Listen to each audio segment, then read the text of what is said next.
Welcome to episode 55 of the We All Serve podcast. I'm Shalom Klein, joined with my brother and friend, Angel Torres, joining all the way from Chicago. And here I am. Oh, come on. Are you serious? We had to start that way? Really? And then nice little bam. Oh, absolutely. Well, hey, listen, you've got what to be proud of. So, hey, I'll leave it there.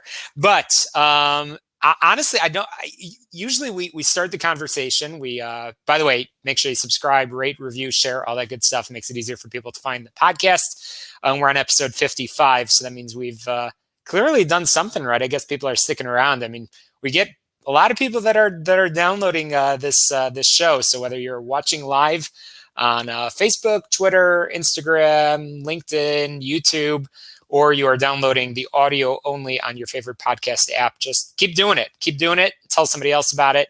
And I think we've had some, I know I learned something new every single week. Without exception, I've learned something from you. I've learned something from all of our guests. And today, I wrote this on social media yesterday, but between We All Serve and then, my other radio show, I've hosted probably over 1,500 conversations. Come on, give us a shameless plug for your other show. Come on. Okay, get down to business. All right, get down to business. Good, let's get that out of the way. We air on AM 560 in Chicago every Sunday night. I don't record on Sunday nights anymore. I recorded at some crazy early morning time. And so it's a lot of fun. But 1,500 conversations, I think, something like that. And I will be honest, I have not looked forward to a conversation as much as our conversation today. So I don't want to waste any more of our time between you and I. Angel, I love you, my friend, but no, let's go. No, let's go talk to Chaps. Come on, bring him in. Absolutely. So let me say this. Angel sent me an email before this conversation. He said, "Don't go through the entire bio because it's just way too lengthy." So I'm going to make this very real. I don't want to be here all night. I ain't got time. It's true. I'm going to make this very, very real over here. First of all, this is the first conversation that we are doing in the middle of the day. That just shows how important this is. We usually do them after hours and all that good stuff. But today, we're doing it in the middle of the day. And Chaplain Shabazz, who you can see here on the screen now, is my personal role model and mentor. And we were just saying before we went live, we haven't met in person, but we will. I know we will, whether it's here in the United States or somewhere in the midst of our Army service, we will meet. And Chaplain Shabazz is my friend, my mentor, and he is, I've said this to you, sir, in conversation, I believe I am you. I believe I'm mini me over here. So there's so many good jokes that can be made between the Jewish kid looking up to the Muslim imam over here, but I love it. And Chaplain Shabazz, just to get the formalities out of the way, has 2 doctorates, 4 master's degrees, has written 3 books. And you're probably already like working on your 4th book or something like that. So making sure that this is out of date, right? Yeah, I actually written 6 books, but Angel said don't do it, so I didn't put them in my bio. Oh man, well, it's a pleasure to have you. I'm gonna do a shameless plug on the little banner thing at the bottom, and they can just click on it or something. I don't know. That's true. Well, anyway, it's such an honor, a pleasure to have you. We've got a lot to cover over here, but as I always do, the first question goes to Angel. I just want to know why we have 3 doctorates between you two guys, and nobody can write a script. So sad. It's so sad.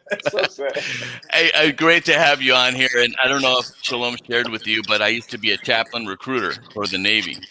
So I'd go down and actually I led the Navy in chaplain recruiting for the Southeast United States. And they also used to ask me, how do you do it? How do you recruit so many chaplains? I was like, they all want to save me. It's fantastic. They all see how bad it can be. But really, I think it was about the calling and reading your bio and understanding your journey.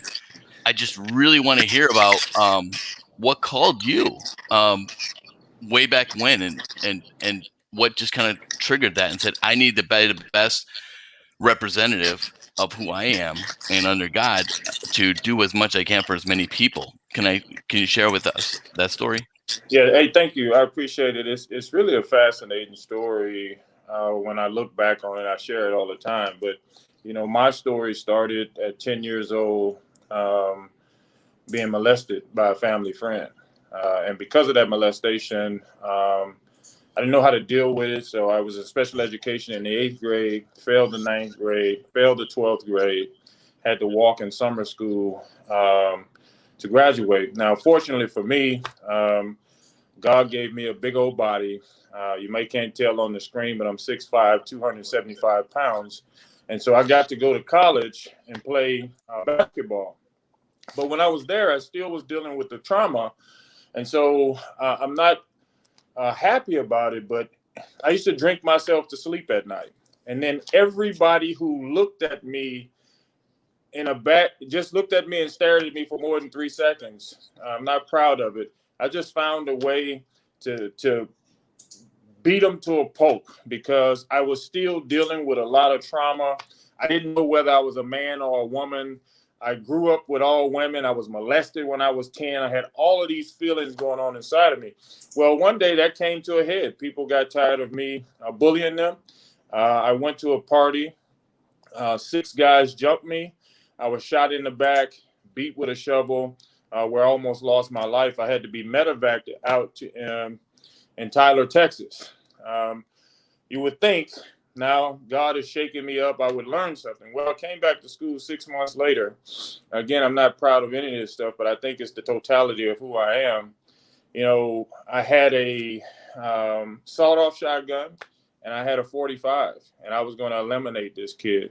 I'm going to get kind of emotional here. So one of the guys that I respected said, "Hey, Michael, if you shoot this kid, you're going to disappoint your mom."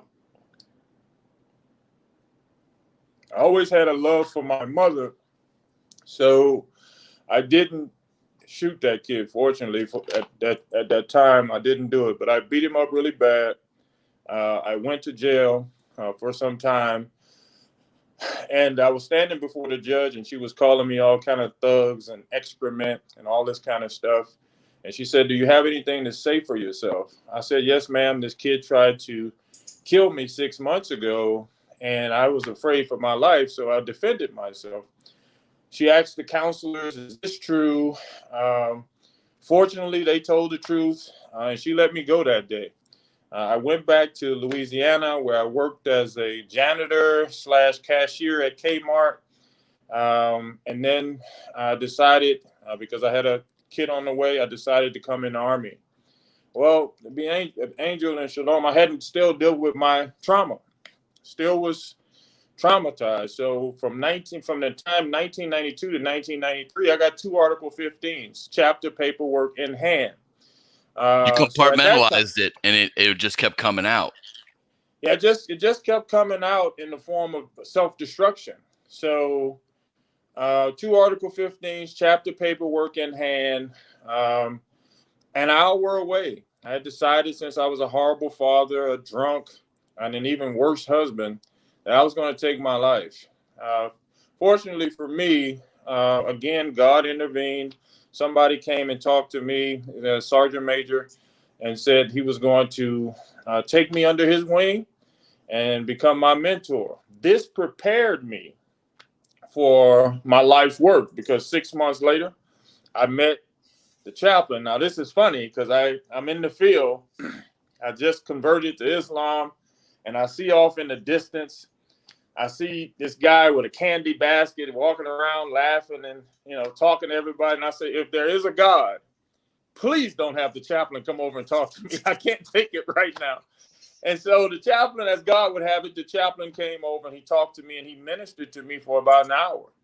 And what I found interesting in that, this guy's a devout Christian. He's a chaplain in the United States Army. And he tells me, "Young man, why don't you become a chaplain to help people like yourself?" Absolutely changed my world. Listen, I have never heard anything that impactful in my life. The lights went off, the heavens opened up, whatever metaphor you want to use. And from that day, I decided, this man, a Christian chaplain who had the courage to tell me to be a chaplain to help people like myself, I said, from that day forward, I dedicated myself to education and to helping other human beings. I've been in school 25 straight years That's why the doctorate and the 4 master's degrees, they're not for self-aggrandizement. They're to be resources so I can help other people like myself. That's how I became a chaplain. And Chaplain Shabazz, I mean, I meant what I said earlier. What you just said about being a lifelong learner, you've already taught me something tremendous. Ever since I first heard of you, is you are the most real person that honestly that I've met, and you have a lot to be proud of, but you're also very, very real about those challenges. And as you just mentioned, you grew up as Michael Barnes, and you weren't the doctor Khalid Shabazz that we know now, and now the highest ranking Muslim chaplain in the United States Army. You started from very, very humble beginnings, and you've said something on other podcasts that I'm really, really curious about, and that is, I want to talk about humility for a second, because you've said something in previous conversations that humility is, and I don't want to put words in your mouth, but it's about being very real of who you are. So can we talk about that? Because I think that, you know, in the military, and all three of us, certainly, you know, we've all had very different twists and turns. But I want our listeners to pick up on this, because I think you've come into yourself, and it sounds like you're still learning. It sounds like you're still on that track. Yeah, I'm still on that track, and I have this intractable relationship with humility because, you know, societal norms or what people think is humility, I absolutely disagree with, right?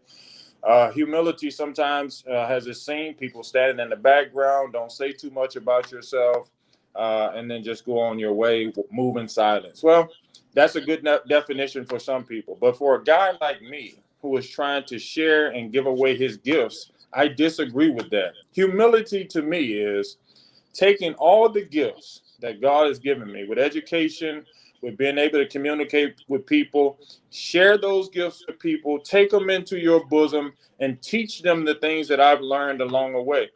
That is being transparent with my struggles. That is telling people that I've made horrible mistakes. That is to tell people that I am not perfect, but I'm still striving to be. What does that look like for me? I've put 82 people through officer school.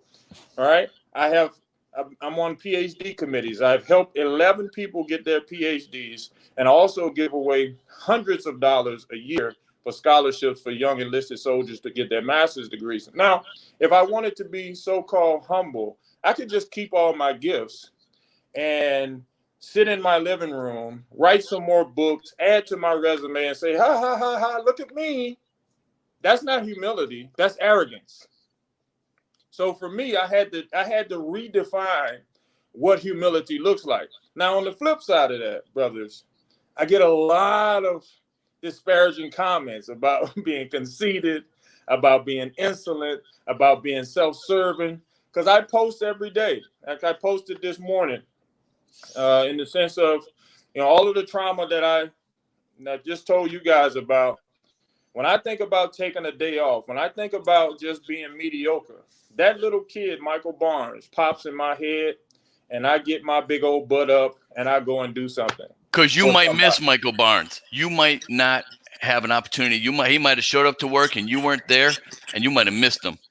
That's correct. Absolutely right. And so I couldn't live with myself if I didn't. I was just in the when I was a division chaplain, this young kid pushing a broom. He's on extra duty, and I'm a lieutenant colonel, and I go by and put my big old arm around him, and I say, hey, man, you know, come in the office, let's talk.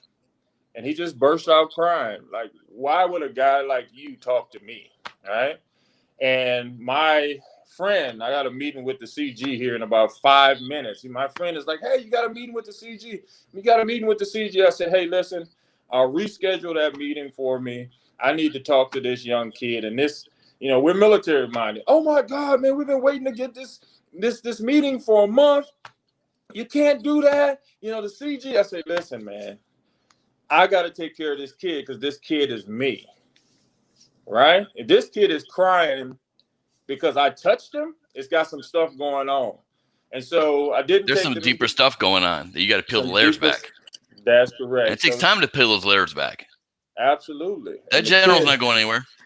He's not, and I talked to him probably about 2 weeks after that. And he was grateful that you did that, didn't he? Wasn't he? He was absolutely. He said, "Chaplain, that's why you're here." Yep. And this young kid that I'm talking about, E3, the kid right now, he's a lieutenant, right? He's a lieutenant, right? And you take time to serve people, and that conversation with him, just like the conversation with me, reopened his whole life. You bring up a great point, and I honestly, chaps, I'm still in shock about the intro. I'm just kind of going, shit. I failed high school. I failed 8th grade Catholic high school, and I did all the things you're saying, and I went back because I just realized I wasn't a learner like the way you were, and I believe in get off your butt. Go be someone's example. Go be something that they can aspire to, and share your. I always tell Shalom, we talk about this. People don't want to know. They want to know about your successes, but when you share your screw ups and your vulnerability, that's the thread that binds people. Nobody wants to talk to the ivory tower guy. They want to talk to the guy that's drank himself into a coma, that put something in his mouth and was thinking about ending it all. They want to talk to that guy. That's real. But how do you balance the difference between and a lot of, and I bring this up because it's a leadership podcast, between humility and people that are struggling with imposter syndrome? And I think a lot of us, they say I'm not all that, and they struggle with that. How would you advise and counsel someone that deals with imposter syndrome, even though they've done amazing things? Well, I mean, when I wore college, we studied that and did a nice lecture on that. I think because of the word humility and how it's been constructed over a period of time, this is why people are not sure of themselves. I have a saying: when you're comfortable with yourself, you make people who are not very uncomfortable, right? And so, personally, for me, authenticity is everything. So I get up every morning, and it sounds simple. I get on this treadmill and I put videos up, and you just got to see the comments. Oh my God, why is the colonel doing this? Why are you acting like this? Why are your chaplains don't do that? You should be more conservative. See, if you don't have a strong sense of who you are, I'd get off the internet, right? But I understand those hundreds of messages that are coming into my inbox talking about the video this morning. I'm telling you, I was feeling depressed. I was feeling down. I was thinking about killing myself, but I read your story, right? So I have to be authentic to who I am, so those people will have an example and a role model. The flip side of that, again, Angel, is sometimes people who are your colleagues and your leaders, they don't understand that. And so they think you're just being a show off. People really need to have an opportunity to sit down, just like we're doing here, and understand what drives people. Most people that I know want to do what I'm doing. I got colleagues and I got mentees, and they say, do what you're doing. How? What do you mean specifically? They want to be on social media. They want to give. I'm in the gym, like lifting weights, and they think I'm not necessarily showing my muscles, but I'm lifting weights and putting motivational messages under there. They really want to do that, but they're getting so much pushback from those people in their AO. They don't want to do it. So to me, on the flip side of that, they're imposters because they're not being authentic, right? So when I look at these words, a lot of times people who have succeeded, they feel like they are imposters because, they're not perfect. On the flip side of that, it's always got a dichotomy to that. So a lot of people in this world who are not being who they're supposed to be because they're worried about the consequences of not moving forward, not getting promoted, not going to the best positions. Perceptions, external perceptions of who you are that make you feel bad about yourself. Yeah, absolutely. I absolutely disagree with it. And I know, first of all, I know that I may not get some of the best positions. I may not get some of the honor that some of my colleagues are getting, but that's okay with me because I'm saving lives. I have a saying that say, I inspire until I expire. I got it. Some people are not going to like me. I got it, right? but I got to do what God has called me to do, and that's to save human beings. So I want to use that segue. Coming into this conversation, I had 3 objectives. Talk about the man, the myth, the legend over here, Chaplain Colonel Khalid Shabazz. And we've talked a little bit about your background, which, as Angel just said, it's inspiring. It's amazing. I want to get to the Army piece, and ordinarily that's how we would lead. But I know that your Army career is inspired by your faith.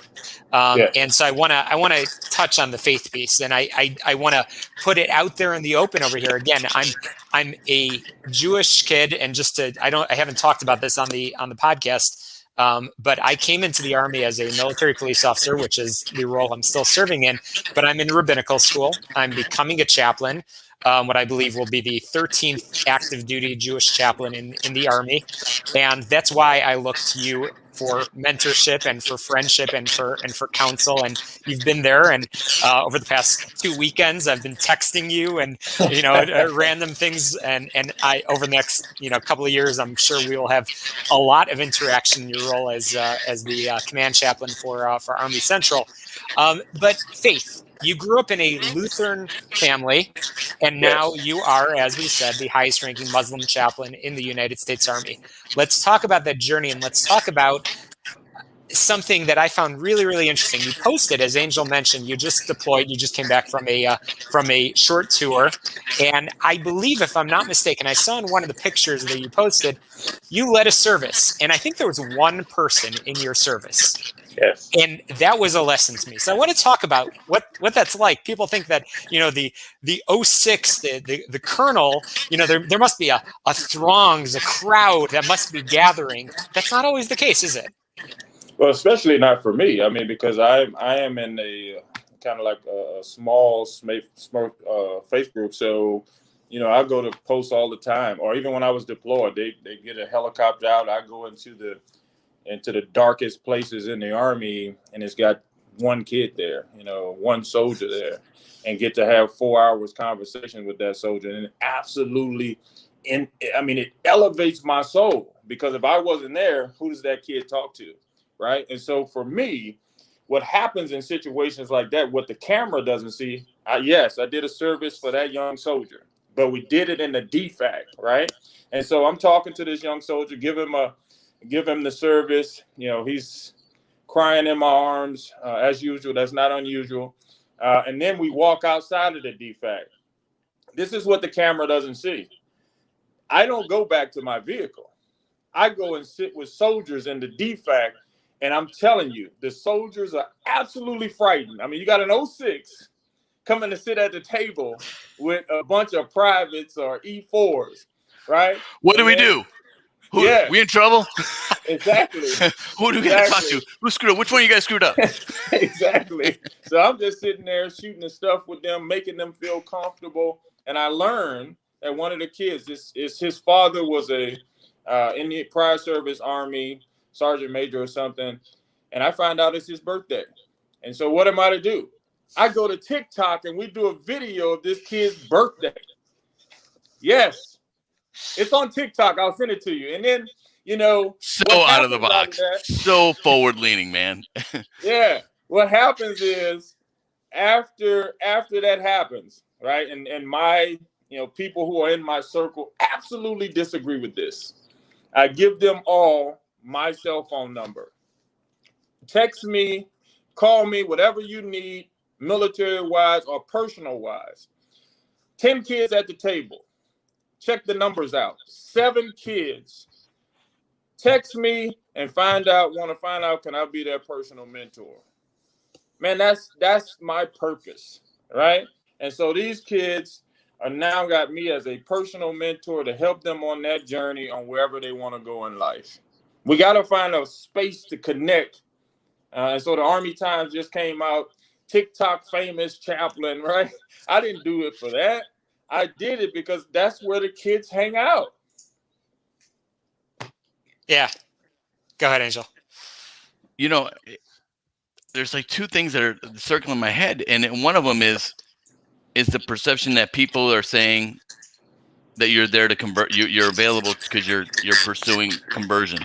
What percentage? I mean, and I ask that because other people are going to ask it. That's true. And keep it real.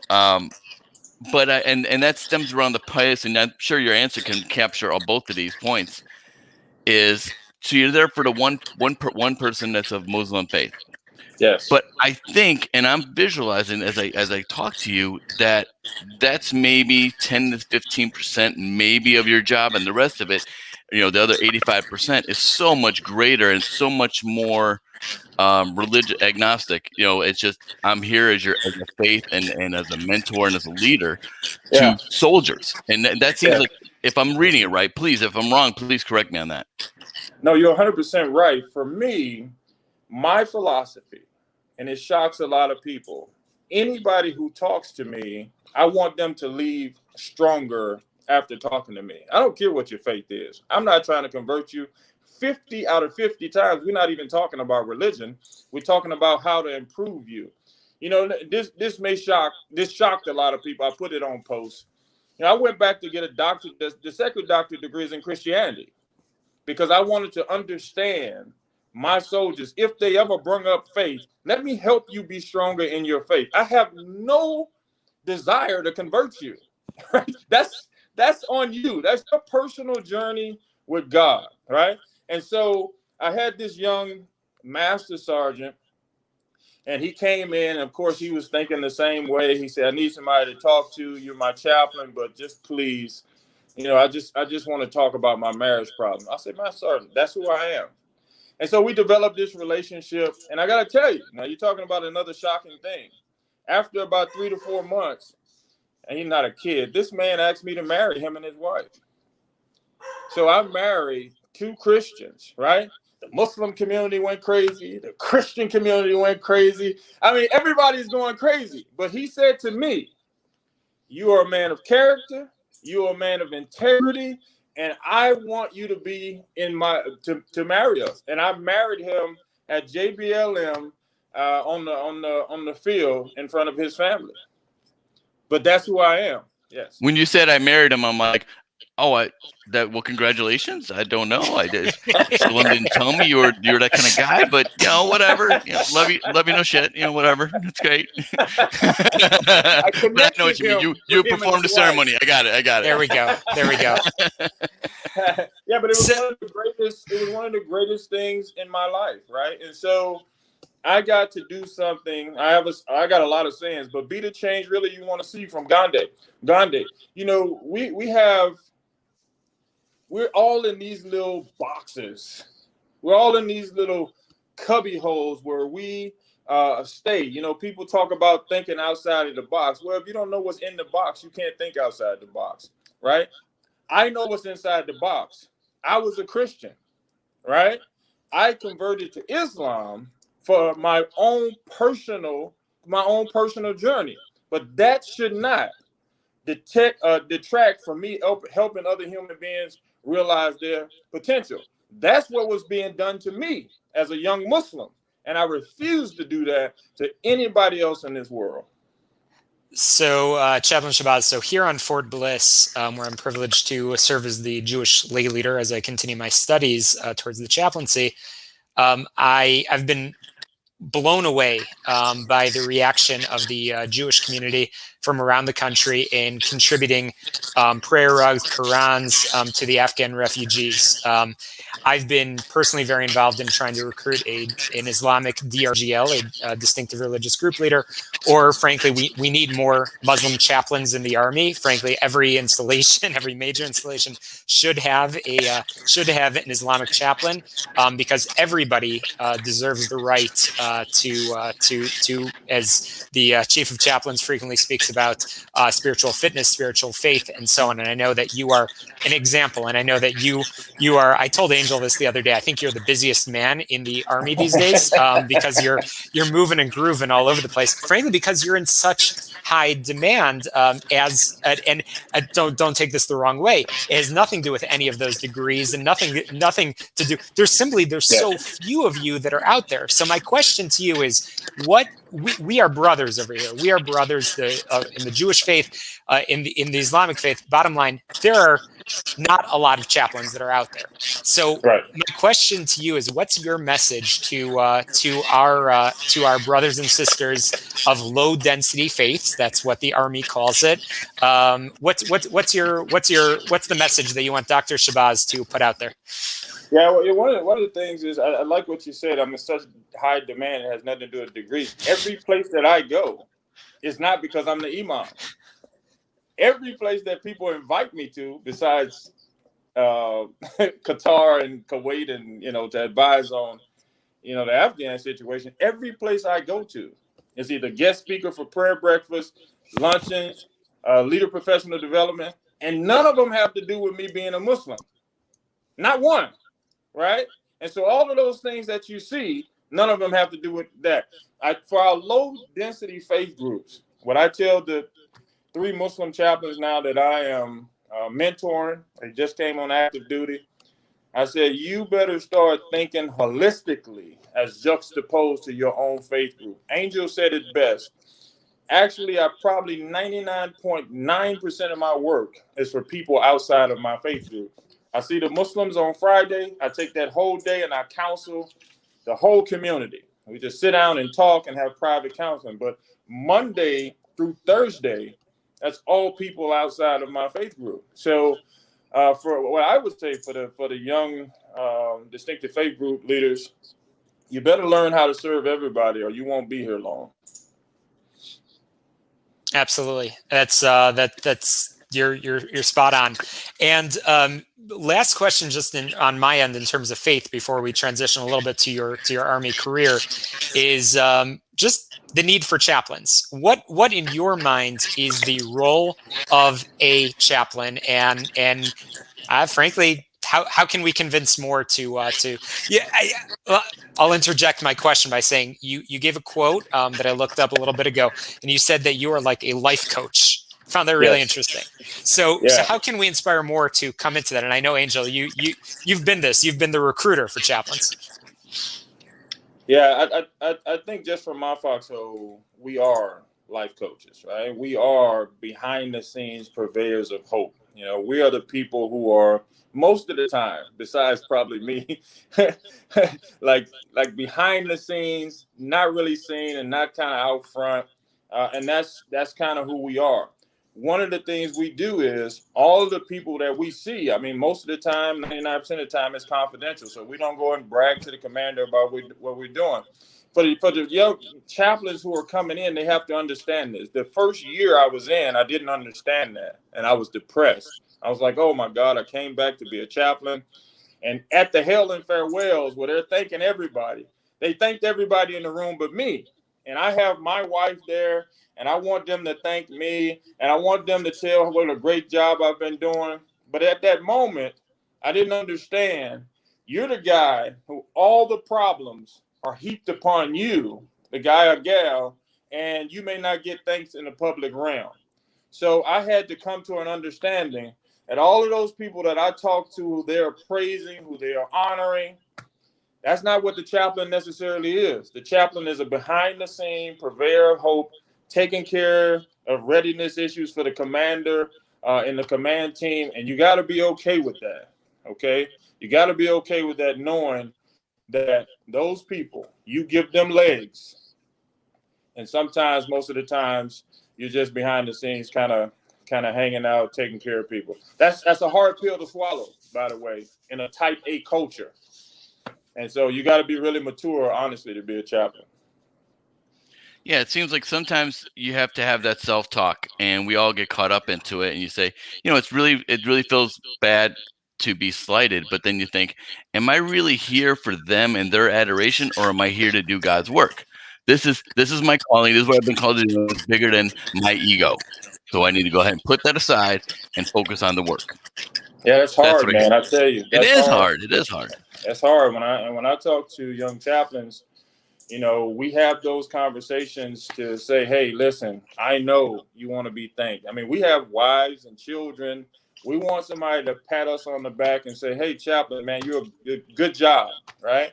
And so if that's not being done, I think the commander, at least behind the scenes, if I could talk to commanders, they should make a conscious effort, if the chaplain is good, right, to say, hey, this guy or this gal doesn't get recognized a lot, but hey, chaplain, we thank you for that. And so if they don't find ways to do that, I'll tell you, this is why in my opinion, this is why the chaplain is kind of the loneliest person in a unit.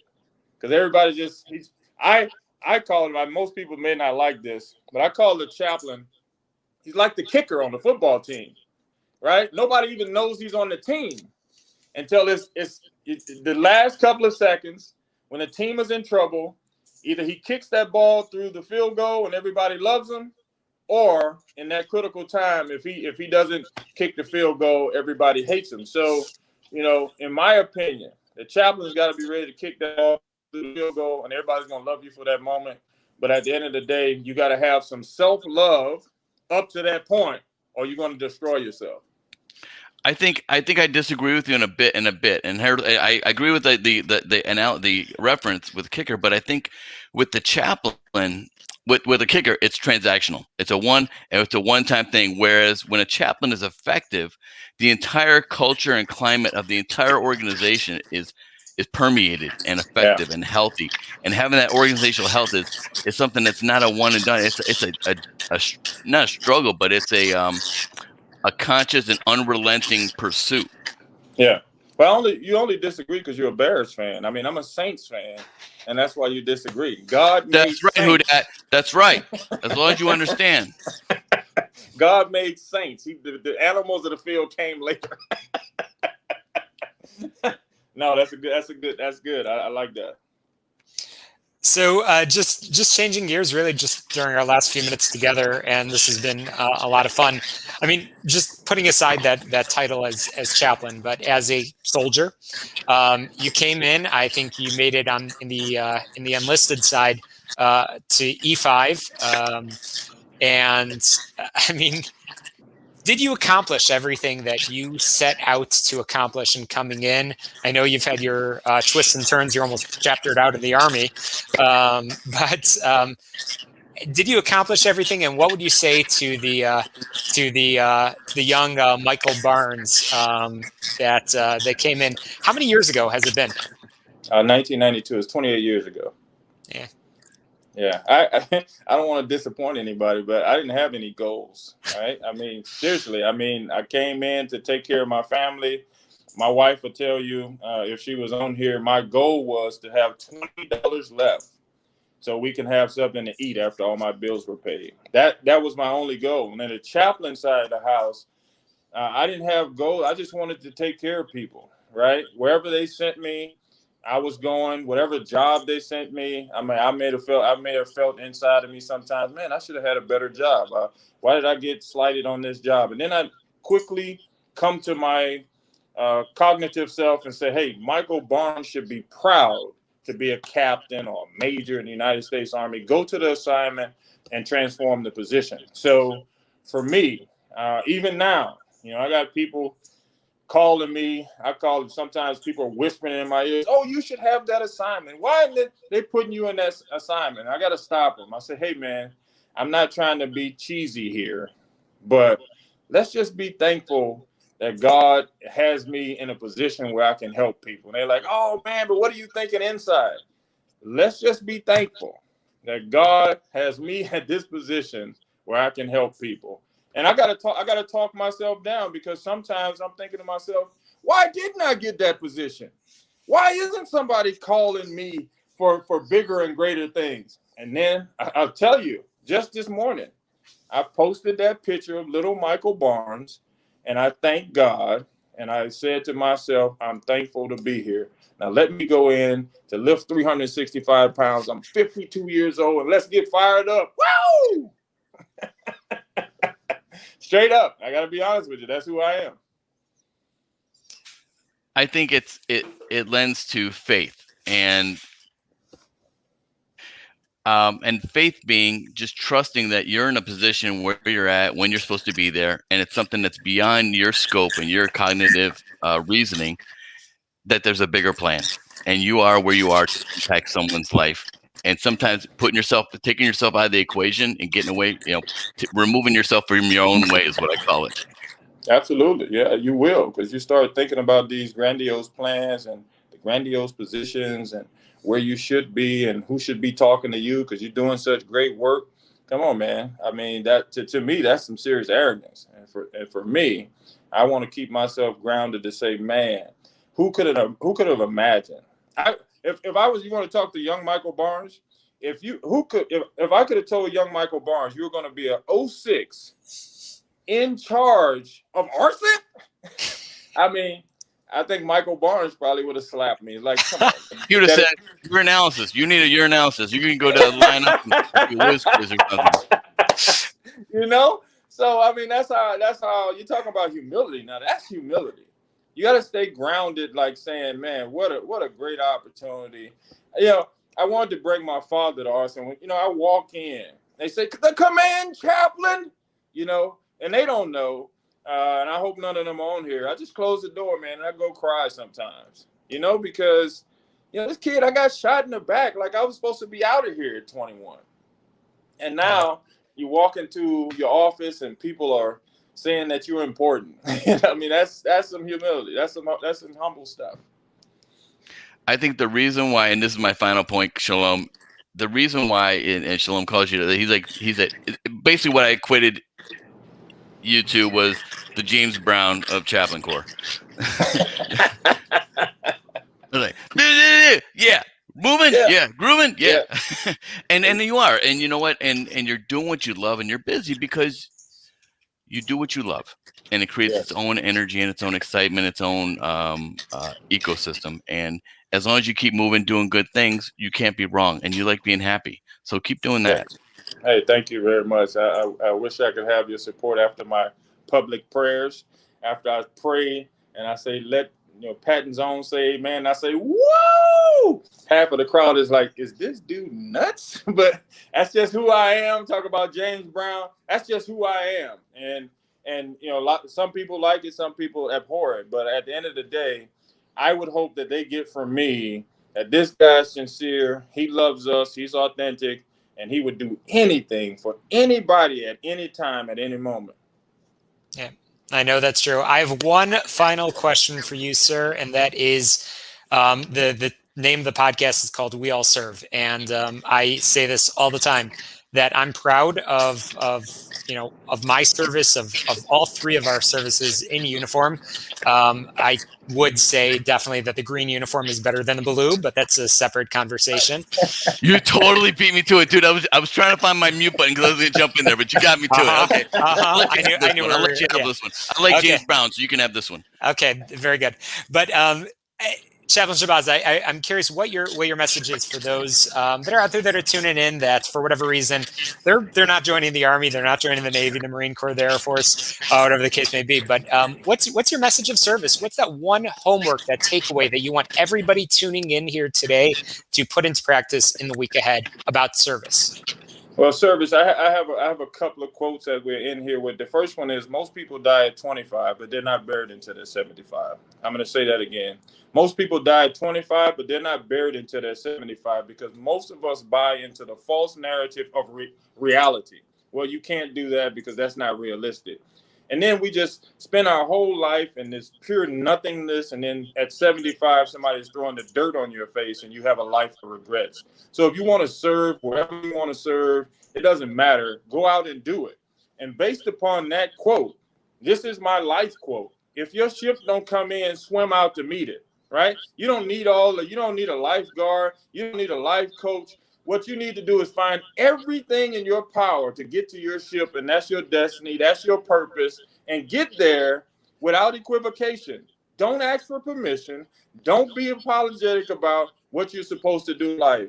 And whatever means that is, you got to go for it. Whatever service opportunity you have, make it happen. And don't apologize for it. That's right. You got to swim out to the ship because that's where the sailors are. Oh, my God. I ran straight into that. Nobody swam into a tank. Yeah. Well, Patton would be so disappointed at me right now. I swam right into that. You did indeed. You did indeed. Well, this has been a blast, and I will say that Chaplain Colonel Khalid Shabazz, it would be just an honor to have you back on and continue this conversation. What one of our listeners just said, a very transparent, authentic conversation, because frankly, I know that's the only way you know how. And I can say that personally, God willing, I will be a better chaplain, a better leader because of your advice, and your legacy will live on. So I'm very grateful for you, and I can't wait to continue our conversations. So Angel, any closing comments? Chaps, thank you for everything you've done to mentor this little guy. And he needs it. He needs a lot of it. Noogies when you can, but thank you for all you do for our service member and people that take the watch long after I've left, and for just being so honest with me and with us and our listeners, because so many things resonate with me, and I'm like, it just really fuels my desire to continue to serve, and thank you. Yes, and in honor of that, I will say in closing, I feel good. Oh yeah. Oh yeah. Thank you, gentlemen. This has been a lot of fun. Make sure you subscribe, rate, review, and share. This has been an awesome conversation. Share it with everybody you know, because there's so many good nuggets there that can be taken out from this conversation. We'll be back next week with more conversations about leadership, about service. So with that is a wrap. We all serve. We will see you next week here. Thank you. Thank you.